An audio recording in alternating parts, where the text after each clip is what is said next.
When the stock market crashes, headlines scream about billions, sometimes trillions, of dollars lost. But where does that money actually go? Is it gone forever, like cash thrown into a fire?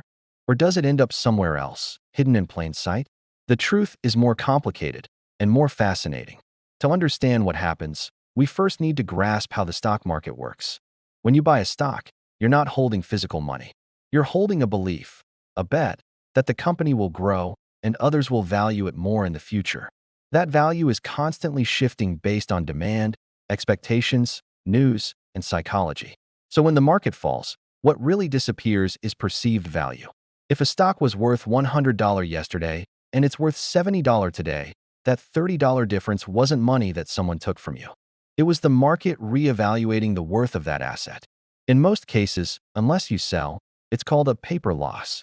But when you do sell during a crash, that value does get transferred, just not in the way most people think.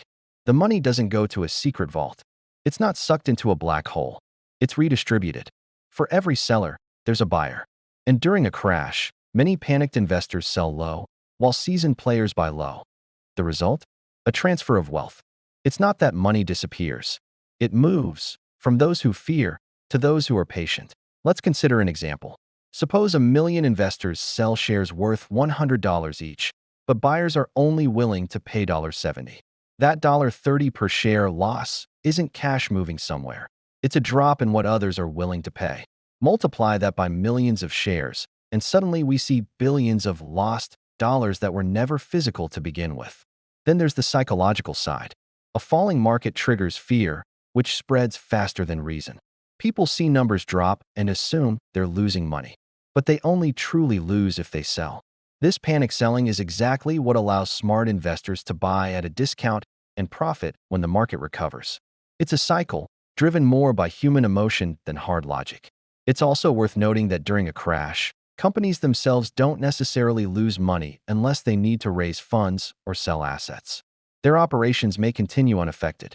The market is merely reevaluating how much those operations are worth at that moment. So where does the money go? It goes into new hands. It evaporates from spreadsheets, but reappears as opportunity. And ultimately, it serves as a reminder. Stock market wealth is not stored in vaults. It's stored in belief, in confidence, in perception. Understanding this transforms how you see market volatility. It's not just chaos, it's redistribution, a temporary distortion. And those who understand it can turn uncertainty into opportunity.